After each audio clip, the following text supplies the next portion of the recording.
Hi friends, అందరూ ఎలా ఉన్నారు? నేనైతే చాలా బాగున్నాను. మీరు బాగుండాలని ఆ దేవుణ్ణి ప్రార్థిస్తాను. ఈరోజు నేను ఒక మంచి వీడియోతో వచ్చాను. ఆ వీడియో ఏంటి అంటే బూడిది గుమ్మడికాయ, దిష్టి గుమ్మడికాయ. ఇది ఇంటికి మనం దిష్టి పోవడానికి కట్టుకుంటాము.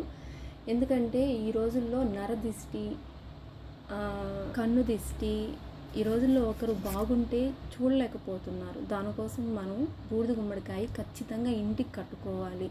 కట్టుకోవడానికి కూడా కొన్ని నియమాలు ఉన్నాయి. ఆ నియమాలు మనం పాటించాలి. ఫస్ట్ మనం మార్కెట్లో నుంచి గుమ్మడికాయ తెచ్చుకున్నప్పుడు ఆ గుమ్మడికాయని నీళ్ళతో కడగకూడదు. కొంచెం నీళ్లు చల్లుకొని పసుపు పూసుకోవాలి. కాయ మొత్తం పసుపు పూసేసుకోవాలి. ఏ పొడి లేకుండా మొత్తం పూసేసుకొని దానికి కొంచెం బొట్లు పెట్టుకోవాలి. కుంకుమతో అయినా పెట్టుకోవచ్చు, కాటుకతో అయినా పెట్టుకోవచ్చు, ఎలా అయినా పెట్టుకోవచ్చు. మీ ప్రాంతంలో ఎలా పెట్టుకుంటే అలా పెట్టుకోండి. మేమైతే మా ప్రాంతంలో వచ్చేసి మేము కాటుకతో పెట్టుకుంటాము. కాటుకతో కళ్ళు, ముక్కు, నోరు, బుర్ర మీసాలు అవన్నీ పెట్టుకుంటాము. మేము 3 సైడ్లు పెట్టుకుంటాము. తర్వాత ఏంటంటే ఏ రోజుల్లో ఆ రోజుల్లో బూడిద గుమ్మడికాయని ఇంటికి కట్టుకోకూడదు. అమావాస్య రోజు కానీ ఆదివారం కానీ కట్టుకోవాలి. అది పొగులు మాత్రమే. నైట్ అయితే అస్సలు కట్టుకోకూడదు. మామూలుగా బూడిద గుమ్మడికాయ కొన్ని ఇళ్లల్లో 10 రోజులకు కానీ, నెల రోజులకు కానీ, 2 నెలలకు కానీ పాడైపోతుంది.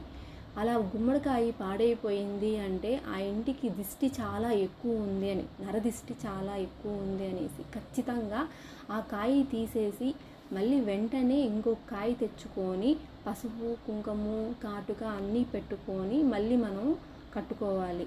ఒకవేళ మనం మార్కెట్లో నుంచి బూడిద గుమ్మడికాయ తెచ్చుకునేటప్పుడు తొడియం ఖచ్చితంగా ఉండాలి. తొడియం ఉంటేనే మనకి అది దిష్టికి పనికొస్తుంది.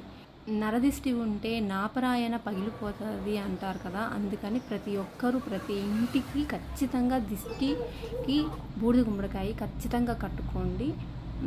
మీకు ఈ ఇంటికే కాదు, మామూలుగా మనం పిల్లలు ఎప్పుడు ఏడుస్తూనే ఉంటారు, చిడిచిడిగా ఉంటుంది కదా, వాళ్ళకు కూడా దిష్టి తీసి కొట్టచ్చు బూడిద గుమ్మడికాయ. ఏం ఇబ్బంది ఏం లేదు. మీకు ఈ వీడియో నచ్చితే సబ్స్క్రైబ్ చేయండి, లైక్ చేయండి, షేర్ చేయండి. పక్కనున్న బెల్ ఐకాన్ని ప్రెస్ చేయడం మాత్రం మర్చిపోకండి.